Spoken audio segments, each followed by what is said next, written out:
Hello, everybody. Welcome to Sports Scope. I'm your host, Robert Butler, on this, 14th day of April.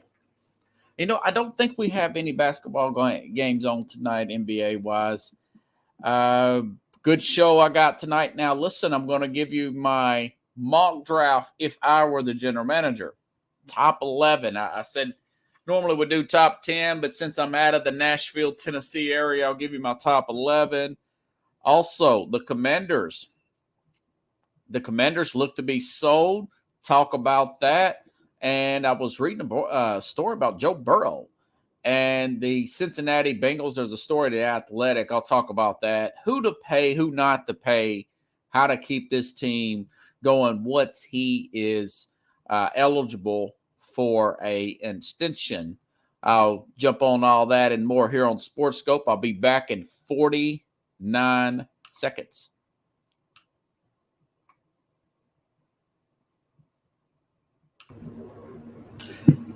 Hello, Sports Scope followers. The program has seen tremendous growth since going 5 days a week. I just wanted to thank everybody for your cash contributions and sharing the program with friends and families. Just a reminder, if you want to contribute to the program, go to the Cash App, the cash sign, and Sports Scope. There are other ways to contribute to the program listed at the bottom of the screen. If you want to advertise on the program, go to sports, that is sports with an S, another S, scope, SKOPE, at gmail.com, just like it's listed at the bottom of the screen. Thank you and enjoy the program.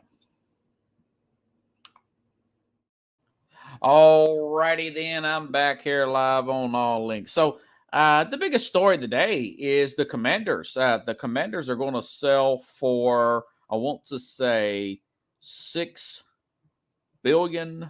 It is a record. It is the most ever by an organization. It was the highest grade there. Also, on Friends in Media Network, that's FRIENDZ Media Network channel on YouTube. I'll be on Spitball and Sports tomorrow at 6 p.m. 6 p.m. Eastern for about 30 minutes. John Restano, talking with him on his show tomorrow, again for about 30 minutes. So check that out. And of course, we'll have Carlos Mad New Yorker Chavez here. And we'll talk about these NBA playoffs. And I guess I will ask him about this purchase here. So the Commanders have sold to this Chris Harris Group. This guy owns the 76ers. Kind of odd, though. So he's got a Philadelphia team. And he owns the New Jersey Devils. He's buying them for $6.05 billion. It's the highest ever in the highest ever professional sports franchise that's being sold. I want to say that the last was prior to this was the Denver Broncos, folks, at $4.5 billion. So listen to former Washington Redskin commander Robert Griffin III when this news came out. This is on NFL Live earlier. First of my thoughts are just what the city's thinking right now. I know it's a parade in my city right now. They are flooding the streets, excited about this sale of the team. Obviously, it hasn't gone through yet, and there's still a process that they have to go through to make it official. But I think this will help lift a dark cloud from the organization, allow the players and the coaches and everyone involved to truly put all of their focus in on only trying to win football games and obviously treating the people that work there the way that they should be treated. So that's why. Now, the Commanders, I say this is one of the worst. I mean, I was looking up some of the worst owners in sports, and at the top 10, the Bleacher Report. I saw some others through Rolling Stone magazine. And of course, when you do stuff like that through the media, a lot of them rated the owners on politics and all that stuff. And the media usually leans a certain way, even in a certain sports media, because they listed George Steinbrenner. George Steinbrenner won like nobody's business in the Yankees. But as far as Daniel Snyder is concerned, 9 coaches. He bought this team in 99. Okay. And when he bought this team, this is an organization, the second most valuable, most popular organization in all, and other than the Dallas Cowboys in the NFL. We're talking in the 80s and 90s. Of course, Donald Sterling's there too, Pickles. Jim Irsay's father, Jim Irsay Sr., on the Baltimore Colts, he was up there as one of the worst owners in sports history. So you got to really think about it. Again, he bought this team in 1999, 9 coaches, 23 years. And I looked up some of the list here of some of the worst owners, some of the worst things that he has done since taking over. Okay, here we go. This is how big this purchase is. The Broncos last year, 4.65. This past year, obviously, we talked about the Suns. They sold for $4 billion. The New York Mets sold for $2.4 billion. Okay, and that's in 2020. This is $6 billion. It's the most in history. But the Bleacher Report, 10 of the worst things by Daniel Snyder. According to Bleacher Report, he charged for training camp during the offseason of 2000 and never looked back. Nobody else does that. I've been to a few training camps here. Continues the nickel and dime families throughout the Atlantic region, what this article says. He charged fans to go to training camp. And also, I'm on a show with Jim Jeffcoat, former Dallas Cowboy. His son, Jackson Jeffcoat, played for University of Texas, played for the then Washington Redskins. He said he and teammates had an issue with Snyder putting up lounge chairs, watching the guys practice. He said it come off kind of condescending, like, yeah, look at our help, type of thing. Just rub the players the wrong way. Another one of their biggest hits. And I remember this, Pickles, back in 2000, buying the all overage team is what Bleacher Reports put out. They paid all this big money for guys like Bruce Smith, way past his prime, Deion Sanders, Jeff George, and Mark Brunell. Just a few players throughout the years. The over-the-hill players. That was when he first took over. And of course, the team was garbage that year. Hiring guys like Jim Zorn. In the NFL, there are coaches who dabble into head coaching and realize they're simply not in their cup of tea. Jim Zorn did that in 2008, 2009. That's what the Bleacher Report. Also hired Steve Spurrier. He did go 7-9 his first year. Nothing expected, but 7-9 is viewed as something to build on. His second season went 5-11, and his time was done. Never came back. Remember this one, Pickles? Albert Haynesworth. He signed Haynesworth to the $100 million contract, probably the most, $41 million guaranteed. And he put him in a position where he didn't even play his natural position at the 4-3 defensive tackle. They put him in a 3-4 after saying that he did not want to play in the 3-4. Haynesworth, probably one of the worst contracts of all time. Did not do anything. This article says how followed the money to his move to D.C. after being offered a $100 million contract. His paycheck did not match his production. To make things worse, $41 million of it was guaranteed. Haynesworth showed up. He fit the bill by showing up to training camp out of shape, overweight, and failed conditioning tests that required him to run 25 yards and back within 70 seconds. All of this took place, and he refused to come to the mandatory minicamp for $100 million because he was ticked off about his, Pickle says he played 9 months. Trading for Donovan McNabb. Donovan McNabb moved south for 9. This is from Al-95 from 11 years in Philadelphia. to the Redskins on Easter Day, Easter in an Easter Day trade in 2010. After seeing McNabb twice a year for 11 years, Snyder and the Redskins thought trading away a second-round pick and a third-round conditional round pick would be a still experienced quarterback.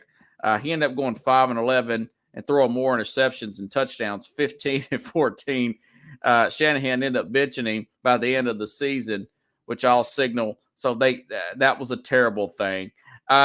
So yeah, I mean, he's just a world-class F-up, one of these guys who he was there was an article I read years ago, Pickles, and it had a list of accidental billionaires, and it talked about people like Mark Zuckerberg from Facebook, and I remember thinking this guy came into this billions when he was in his 30s, one of these tech billionaire guys, and he really didn't know how to handle it, if you ask me.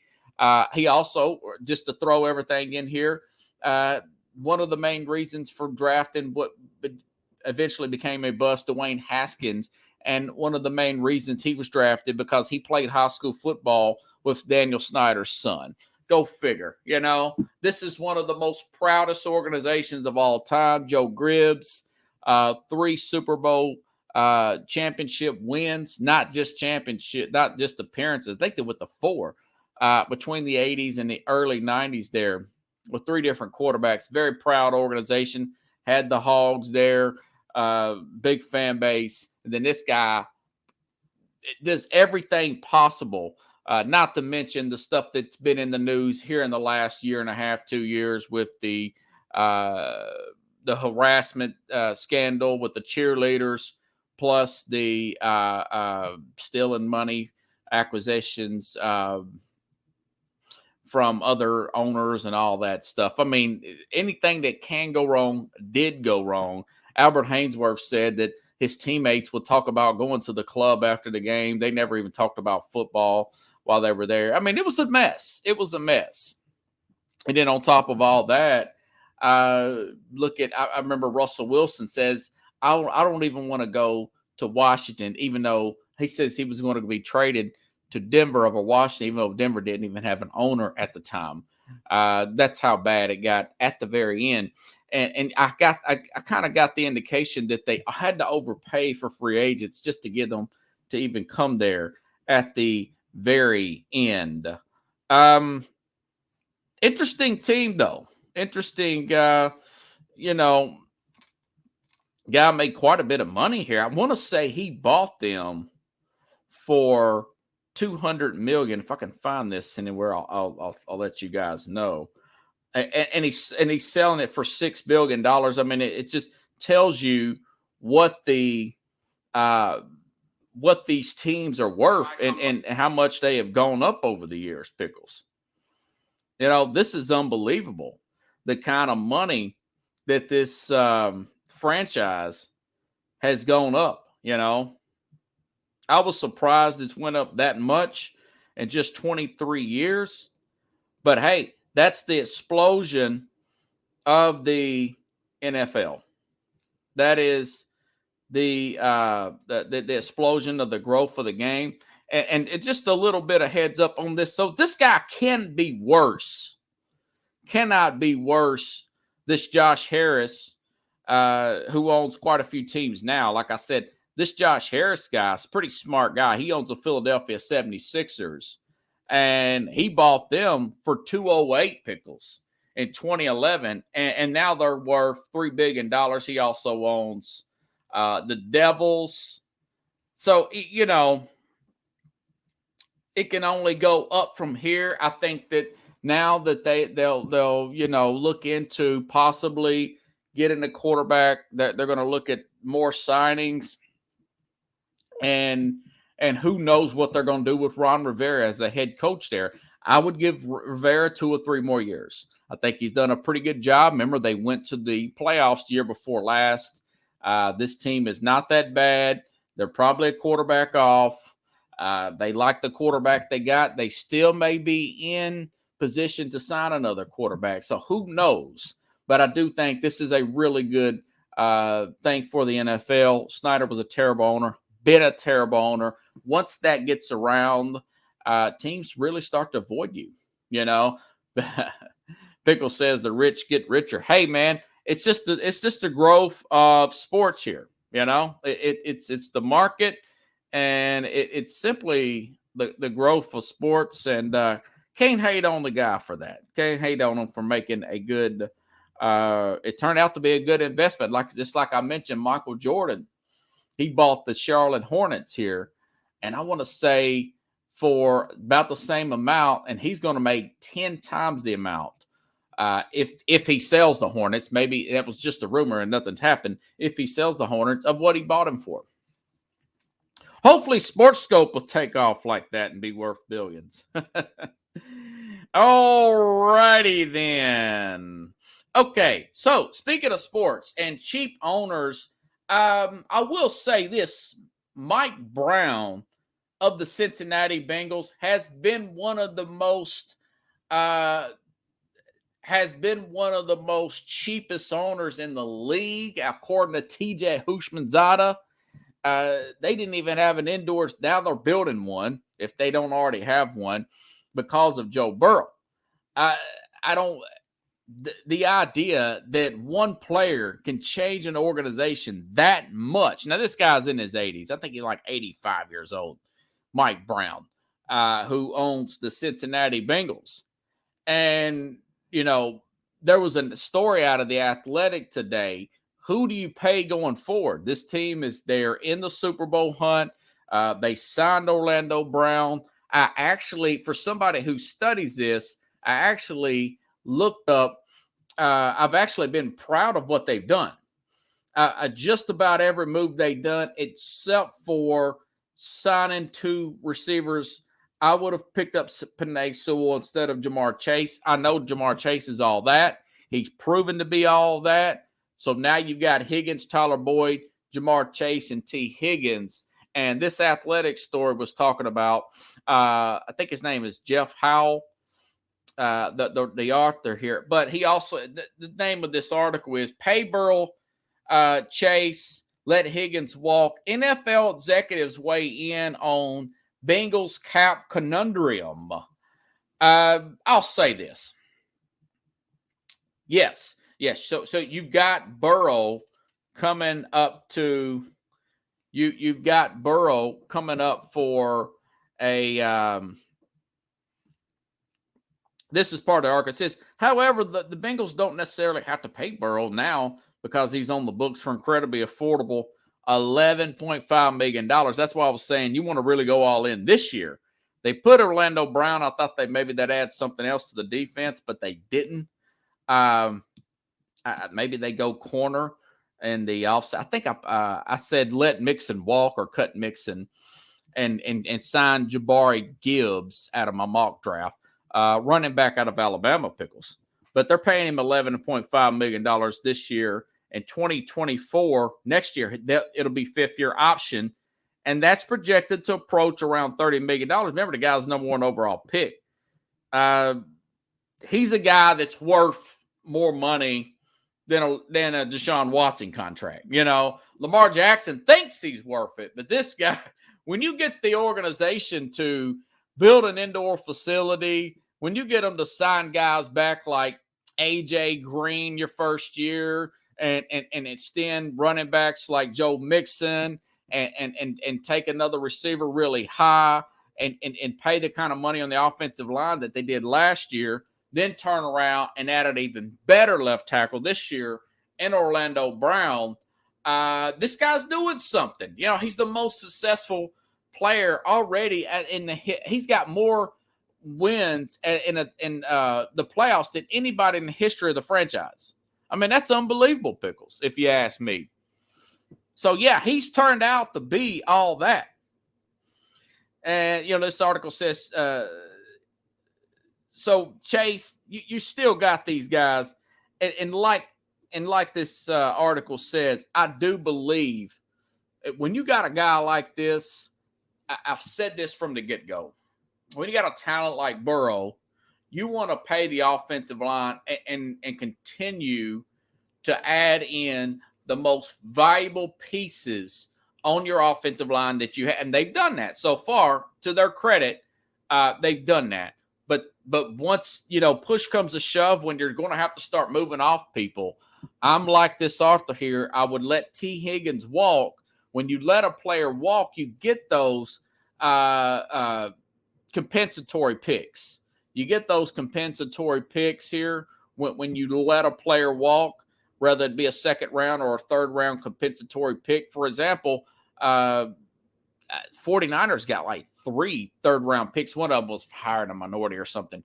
But either way, and one of the minorities in management got a job with the Titans, and for whatever reason, the NFL put that in. So stuff like that, when you let players walk, you get these 4th-round, 5th-round compensatory picks. But when you got a mega talent, like Pickle says, he's going to get paid either way. Yeah, Burrow's like the most valuable. He does more with less, and I talked about that with Mahomes. So mainly, that's where my money's going. Obviously, it's going to go in him. Hopefully, he'll take a little bit of a hometown discount. You don't have to ask him to take a big chunk of money as a discount, but he would get the most guaranteed money. And to tell him, hey, look, man, if you want to get crazy with it, yeah, you're worth $55, $60 million, but it's going to be hard to field a competitive team around you. We know what you're worth. We're going to try to work this out the best we can. But, yeah, get the line, maybe get one of those receivers. You can draft running backs, and most of my defense, other than one of my better tackles and edge rushers in one corner, most of that would be addressed in the draft too. And I'm talking about if it were me, and I would pay Lou Anarumo, which I don't think he's head coaching material.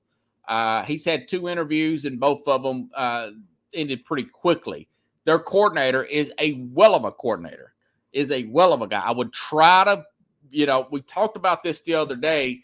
You want to pay your defensive tackles, Chris Jones, for example, Aaron Donald. Tennessee just paid Jeffrey Simmons. Very good move by Tennessee. You want to pay your tackles, your nose guys that are really good, and your edge rusher, and maybe one corner. Everybody else, linebacker. And I like what they got. They let Jesse Bates walk. The safety there, they let him walk. That's fine. You can win Super Bowls without safety. You don't need an all-world linebacker. Devin White wants to be traded from Tampa, and I heard nothing else. That was 2 or 3 days ago. Very good athlete, first-round pick, Devin White, linebacker. Those guys, you can pick those guys up in the draft. Running backs, linebackers, other defensive line, and much easier to pick that. So most of that would go there. My free agent guys around Burrow during his next contract, again, they would be mainly offensive line people. And, of course, maybe if I had to pay the edge rusher or the guy over the ball, and maybe one corner. The other corner, it would be through the draft. And when you're on a really good team like they are right now, you're actually going to attract people who want to get a ring, who are going to come out there. They should be the favorites this year, in my book, to win the Super Bowl. I really do think that. As much as I like the way the Kansas City Chiefs are being built, I like what they did, though. I like a little bit better what Cincinnati's done. I know the Chiefs are playing really well. I think they got a little cute with that, not bringing in a proper left tackle for Mahomes. And the Chiefs cannot stay on top forever. But that being said, they've got a generational guy. I can see this team knocking them out next year. But when you're playing against guys like T.J. Watt, anything Baltimore puts out there, Myles Garrett, Pickles, these are all world guys. That's some of the best defensive linemen in the entire NFL. Garrett is very close to winning Defensive Player of the Year. T.J. Watt did win Defensive Player of the Year. And anybody Baltimore puts out there, they're drafted high because that's their identity is the defensive line.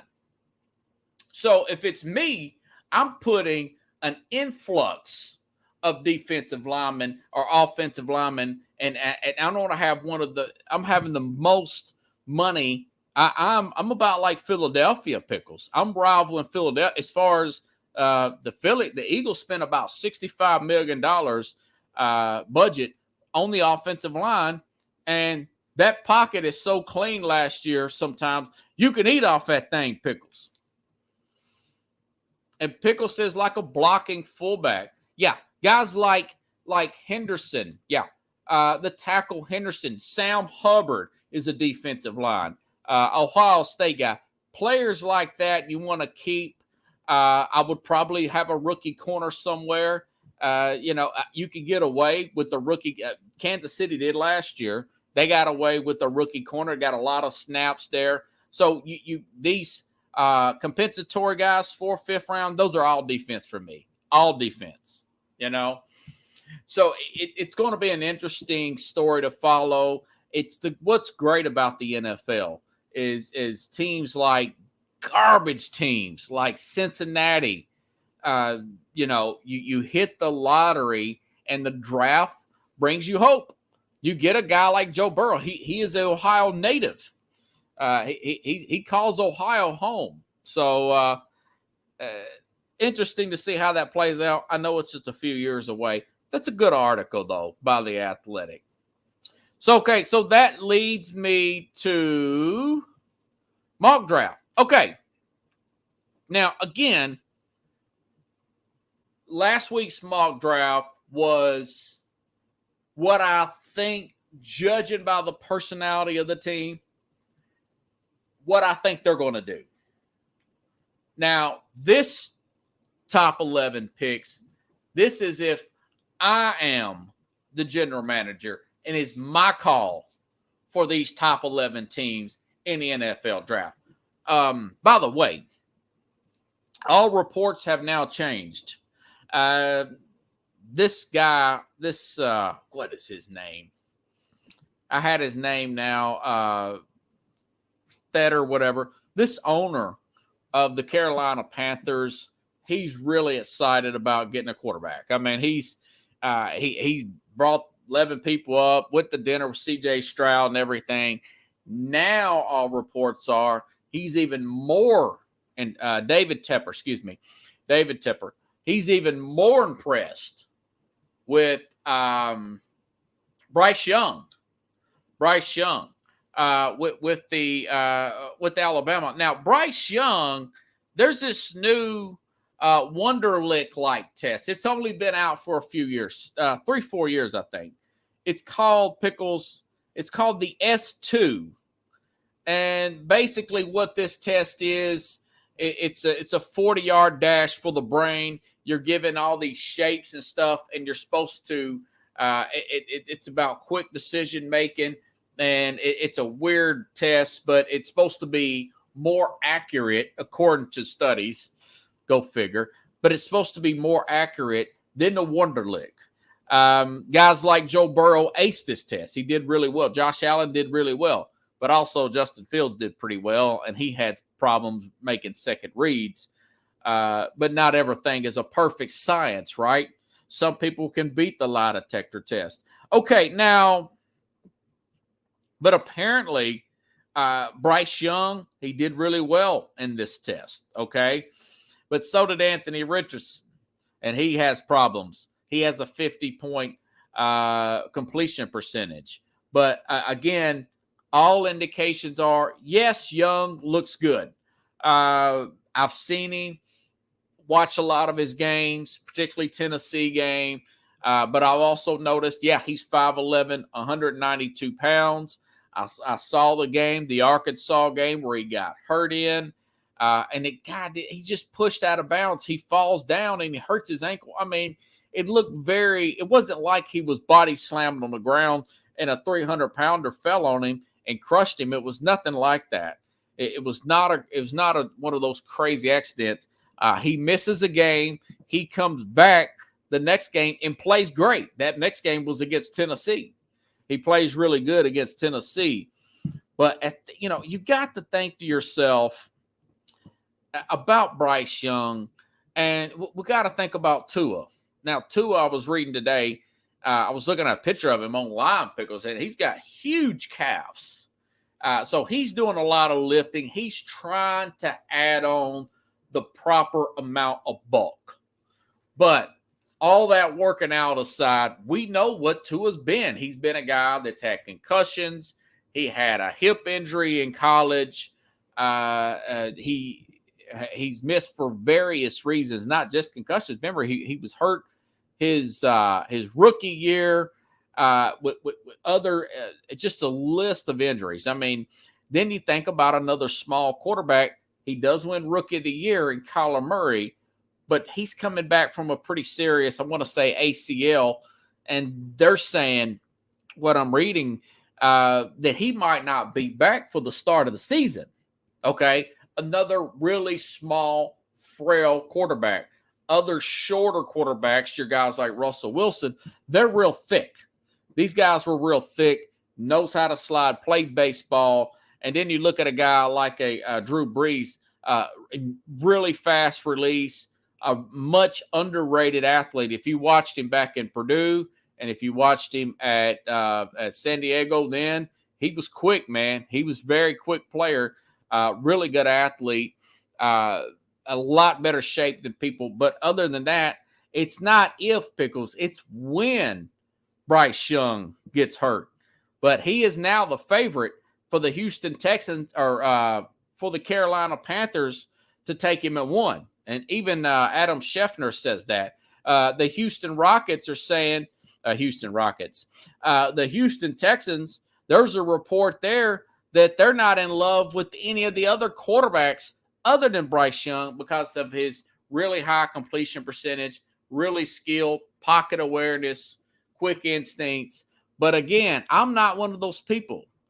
Here's my thing. If you got a guy like a Bryce Young, if you take this guy, you're going to have to pay a lot of money for a high-end backup.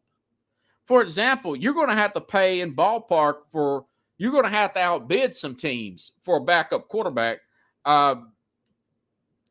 Towards the end of his career, remember Drew Brees was getting hurt a lot towards the end of his career. Well, the Saints paid Teddy Bridgewater $15 million to be the backup that year, if you guys recall, Pickles.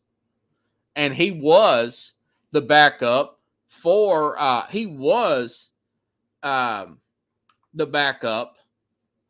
Brees that year. And I want to say he went like 3-1 or something. Maybe, I think it was 3-1. He went up to Seattle, got a big win there. But Bridgewater is a pretty injury-prone guy. But my point is, you're going to have to pay a lot of money. You're going to have to pay a lot of money for a backup because it's not if, it's when. And how many games is this guy going to miss? Is it 1 or 2? Is it going to be 5? Is it going to be 4 or 5 games that he's missed? Because it's going to be when. It's not going to be if. Okay, so now you're invested $15 million for his backup. So that instead of your typical $5 to $7 million, that's going to take away from another part of your team. So I'm just speaking for me. If I'm the Carolina Panthers, I'm taking the 6'3", 218 CJ Stroud. And listen to their stats, folks. Listen to this stuff. I did some screenshots here, okay? CJ Stroud last year, the last 2 years, 71.9 completion percentage in 21, 66.3, 41 touchdowns, 6 interceptions, 44 touchdowns, 6 interceptions the last 2 years. And if you look at Bryce Young, his completion percentage, it's 64.5 and 66.9, 47 touchdowns, 7 interceptions in 21, 32 last year and 5. His numbers went down. His numbers went down from 32 and 5. Now he only played in 12 games because he's gotten hurt. He's a great player, but I just wouldn't take a guy like this in the first round. So I'm going with Stroud. I think the problem with Stroud is people do not want to say this, but I think there's some fear there because the receivers have been so good at Ohio State, and the competition's been so mediocre at Ohio State. This, like I brought in Al Borges. You guys remember when I brought Mr. Al Borges back, former offensive coordinator for the Auburn Tigers, and he calls every single game. He doesn't call the games for Michigan. He goes to Michigan. He has connections at the University of Michigan. He used to be their offensive coordinator. He's retired now, and he watches every single play. He does a podcast and a YouTube show breakdown of every play that Michigan run in the last few years. And he says Stroud is one of the best, if not the best, he's seen out of Ohio State. He thinks he's the best quarterback when I interviewed him last year in all of college football. So this guy, Stroud, 6'3", 218. We saw the way he played against Georgia. He played all world against Georgia. They should have beat Georgia. They outplayed Georgia when they let him run. So my thing is, this kind of reminds me, when you hear the term when they let him run, that was also being stated about Justin Herbert. Once he played really well in the Rose Bowl, I dismissed Justin Herbert. I don't know if he's going to be that good. I have no idea. But I do know very high completion percentage, very good athlete. He's got that build, that 6'3", 218 frame. You've got Frank Wright there to help work with him. I take C.J. Stroud with the number 1 pick, Pickles. And I do not think that I'm overstating it. And quite frankly, he's got slightly better completion percentage than Justin Fields also. And, okay. So if I'm Carolina, I know that was a long-winded answer, but it's a lot to be thinking about it. Plus Marvin Harrison Jr., he would be a top 5 pick this year, Pickles. He was only a sophomore last year.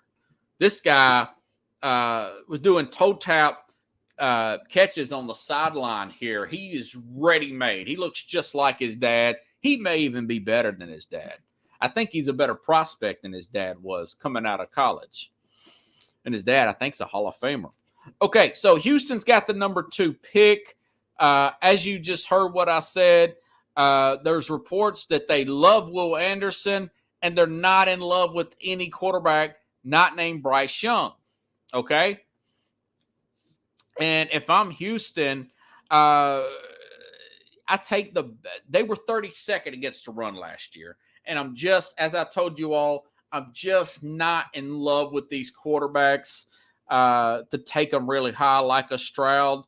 I think their quarterback that's their current quarterback on the roster, I think it's Jalen Mills. I think he took a step back because of the personality of the head coach, plus the offensive coordinator in that system that they were in Houston. Now they're bringing in the zone blocking running. They're going to have some running backs here. I think I want to say they signed Miles Sanders, and Pierce looked great as a rookie, by the way. Man, he's good. Running backs take that next step that second year. But they're 32nd against the run. I go out and I draft the best defensive tackle that is not named Jalen Carter. I'm sorry. If any mistake, Jalen, there's so much that's came out about Jalen Carter. He looks great on film. But when we talk about the wreck, the leaving that scene of an accident, the fact that he was out of shape, I just talked about Robert Hainsworth and all that money he got. He was out of shape on his pro day. He had maturity issues that was being reported prior to that wreck. Then you had the wreck. Then on his pro day, he's out of shape, overweight. Even if he's getting NIL money, folks, you still ain't put a big chunk of money in his pocket yet. So I'm not going to take Jalen Carter because every little hiccup he has, if he gets another speeding ticket, if he has an unregistered gun at the airport, I'm going to hear about it. I'm gonna be talked about. I'm gonna be ridiculed because I took him with the second overall pick. So I'm not doing that. I'm not gonna take Jalen Carter. Pickle says maybe that is a baby Haynesworth. So I'm taking this Brian Breeze defensive tackle out of Clemson with the number 2 pick, and maybe I take a quarterback with my second pick because they've also got Cleveland's pick, or maybe I take my second round pick and look at a guy like a Hendon Hooker, look at the quarterback from TCU, one of those guys in the second round. I go that route, and if none of that works, we will try it again next year. We'll go after a higher grade of quarterbacks next year if I'm Houston. So I take Brian Breeze, defensive tackle, out of Clemson. Guys are quick. Okay, now Arizona. Obviously, if you're Arizona, and obviously if I was Houston, you trade down. I'm saying that you don't get the trade. You do not get the offer. If you trade down, trade down, great. If I'm Arizona, Houston, I trade down because you got multiple, especially Houston. They need some defensive guys to help stop that run. They were 32nd. That was one of the big reasons I think that Tubby Smith got fired. Did I say Tubby Smith? Either way, the coach last year, Lovie Smith. I think Tubby Smith used to be the coach of Kentucky basketball. Lovie Smith got fired because they couldn't stop the run. He's supposed to be a defensive guy. That's rule number 1 as a defensive coach, to stop the run. So if I can't trade down and I'm Arizona, I'm looking at Will Anderson. There's been some knock on Will Anderson with Alabama as of late. Some writers are saying he's overrated and yada, yada, yada. Went back at Will Anderson from Alabama, defense edge rusher. He was all world his sophomore year. He was considered the air quote best player in college football. My thing is, I've seen this before with players. I tell you what, he was trying not to get hurt last year, and he didn't play that well. That's and he still played pretty well, but that's my thing about Will Anderson. And I have read that Tennessee's Darrell Wright, the left tackle, the reason why his stock has went up so high because he kept this guy in check. He kept Will Anderson in check. But I think that Anderson, I want to say Bosa didn't play that well his last year at Ohio State. Joey Bosa, and both of the Bosa brothers are great. But we know how good Joey Bosa is. So I'm thinking that he was pulling back because he knew his stock was so high. I still like this Will Anderson guy. They need a pass rusher. Remember, J.J. Watt retired this past year.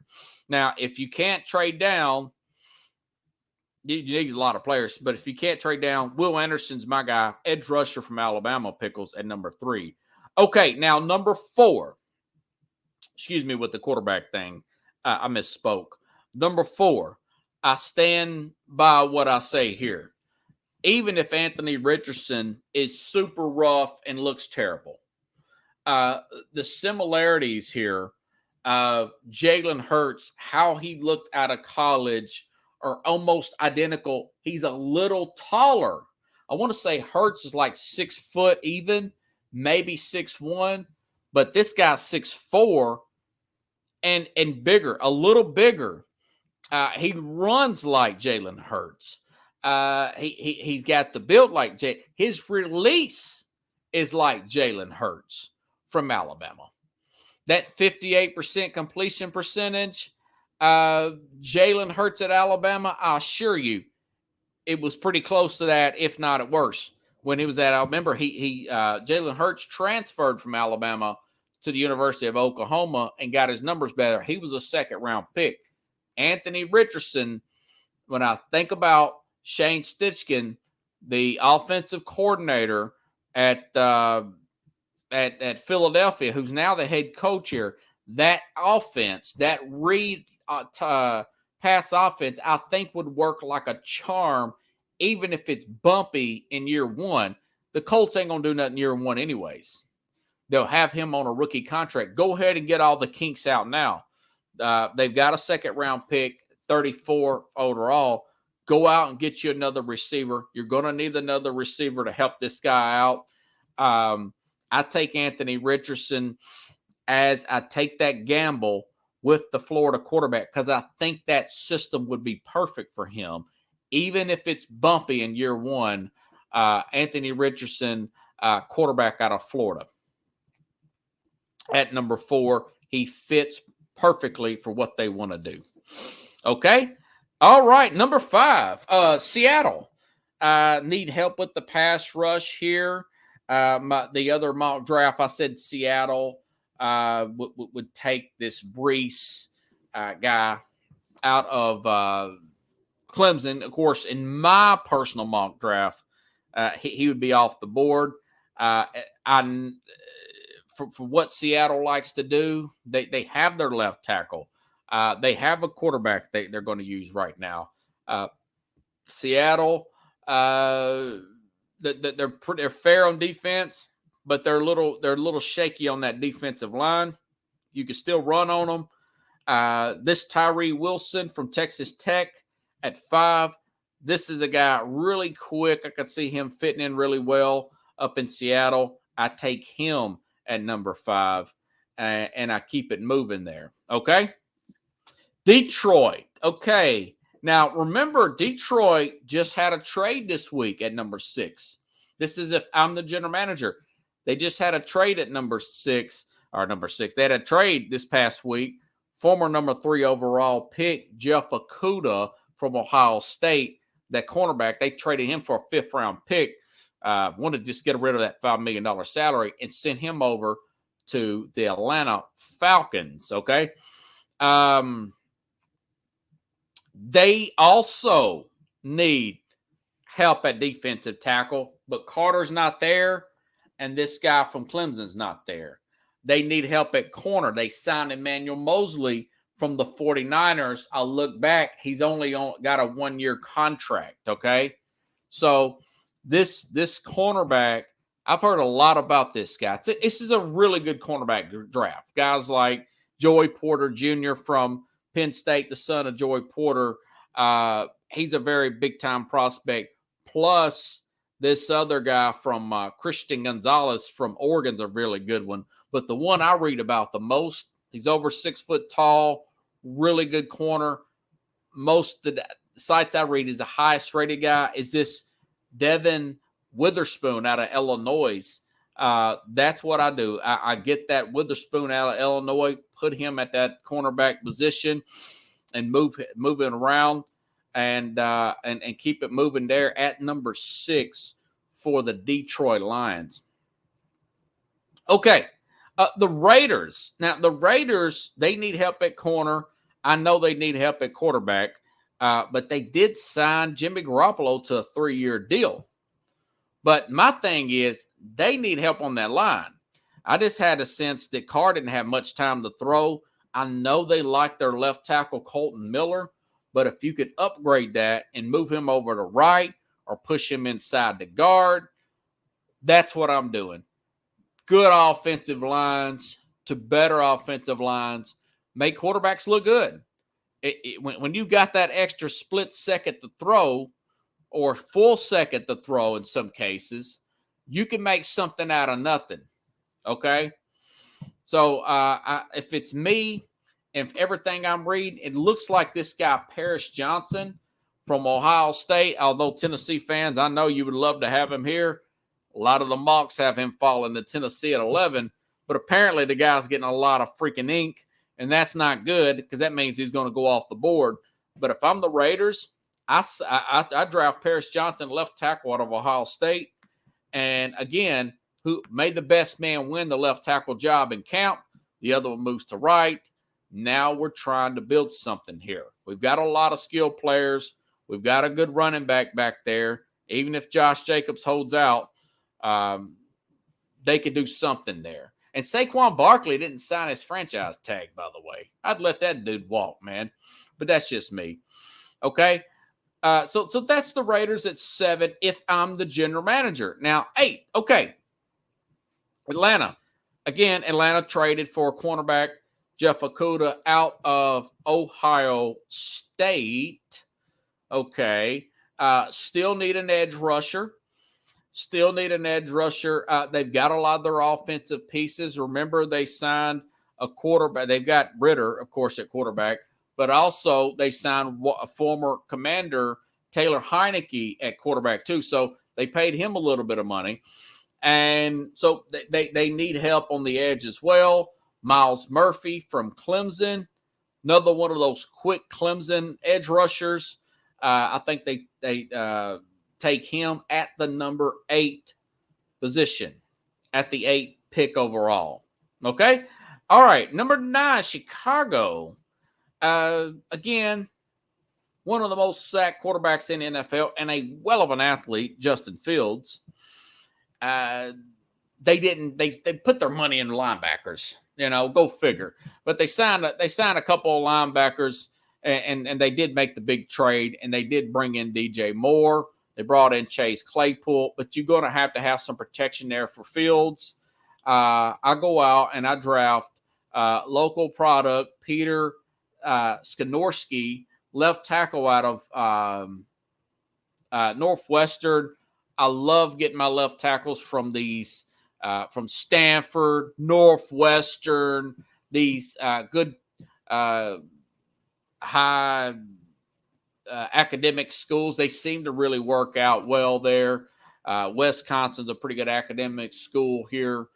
So that's who I get. I get Skoronski, left tackle, offensive tackle out of Northwestern at number 9 if I am the Chicago Bears. John? Okay. Now, number 11, Tennessee. I'm out of Nashville. I have to tell you the number 11 pick. People be hounding me about this. All right. So, obviously, if I'm the Titans, their biggest concern was the offensive linemen. I mean, they are actually, number 10. I skipped one. I'm sorry. Excuse me. I skipped the Eagles. Eagles got a 10th pick. Now, the Eagles, I was reading something, they really fall apart offensively without Lane Johnson there. I was reading something that this guy hadn't allowed a sack in so many years. He's long in the tooth. He re-upped, but he is in his 30s. And just like I said earlier in the program, one thing I've understood about this league is teams that invest in their offensive line, they win. $65 million for this Eagles team invested last year, and they took a guy that I didn't think could play quarterback, went to the Super Bowl with him. And that was Jalen Hurts. So if I am the Eagles now, I understand they may try to get Bijan Robinson. But I'm thinking long-term here, and I'm not going to have a chance to get a really quality guy. If I'm the Eagles, I'm taking this Darrell Wright from Tennessee, who keeps going up. The guy I just talked about a few minutes ago, who kept Will Anderson in check. Darrell Wright, left tackle out of Tennessee, skyrocketing up draft boards. I do not think it. Here Pickles says, Jason Kelce is 35 years old. Who knows when Kelce can go down? So I'm getting quality offensive line. That it's not a sexy, glamorous position, but teams that win have figured this out. Get early and often and get depth at that unit, and you can control the line of scrimmage. You can control the game, folks.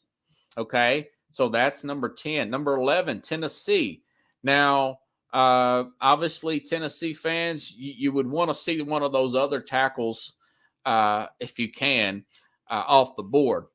After a thorough investigation, I sound like some cop, right?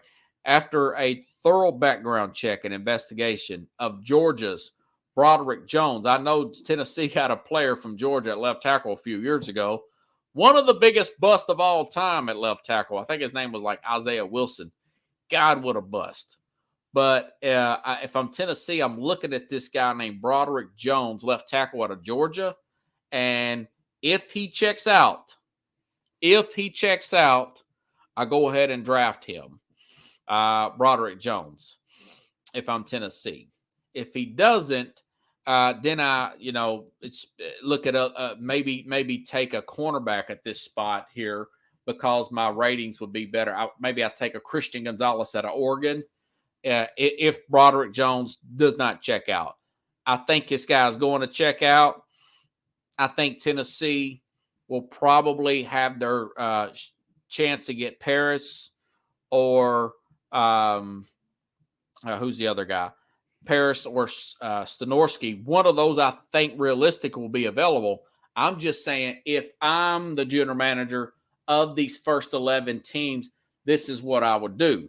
So if I'm the general manager and I've taken all these other players off the board, then I have to leave last man standing, which would be Broderick Jones out of the University of Georgia. Yeah, they need left tackle and center, and people's asking me about the Titans all week. We are 2 weeks from the day, Pickles, will be the NFL draft. I will not have a show on that Thursday. I'll be on they haven't asked me yet, but I'm pretty sure they're going to have one. We do it every year. On the Mac and Jack show around the time the Tennessee Titans pick at 11. Could be total chaos. Could be nothing. Last year was chaos trading A.J. Brown like that. The Eagles made some good moves and got in the Super Bowl. Tennessee, not so good. And now they're picking here at 11, But those are the things I'm looking at. Also, Odd Shark, here's an update, by the way. Remember, I've been talking about Giannis Antetokounmpo. I guess the people from Odd Shark been watching SportsScope because now he's the favorite to win the MVP, the NBA Finals MVP. Excuse me. I thought it said MVP. Finals MVP at plus 285. Jason Tatum plus 450. Durant plus 600. Joel Embiid plus 1,000. Also, kudos to, is it Mike Brown? The coach for the Sacramento Kings. Got coach of the year, I want to say. And I'll tell you what, that's the same guy who coached. I just saw something here from Ian Rappaport. I want to make sure that nothing's been updated before I end the program. You just never know what's going to happen. I think the head coach there for the Kings got coach of the year. It's going to be a great series. Still like Golden State to win it. But I did read that the Kings are actually 1-point favorites in game one. So that's going to be a great I do think he's a good coach. You would think that team would play better defense. They don't. He was a good coach. He used to coach the Cavs when LeBron and them went to the finals back in the day. Yeah, Mike Brown. Yeah, Pickles did say that is right. Okay, thank you, Pickles. Appreciate it. Spitballing sports here. I wonder if you're talking about the Bears there. Spitballing sports. John, I'll see you tomorrow, everybody. If you guys like the show, please share the show. I need to get this thing up and running here and get this show on the road. Otherwise, I'll see you tomorrow with Carlos Mad New Yorker Chavez. We'll talk about these playoffs. And I'll ask him. Yeah. He wants John wants that Tyree Wilson to go to the Bears. Very good edge rusher out of Texas Tech. A lot of people like him, by the way. He's high on a lot of boards. Tyree Wilson, he may go right up there with Will Anderson from everything I've been reading. Okay. So anyways, again, I'll see you guys tomorrow. Can't wait. Tomorrow will be Friday. Have a good night, everybody.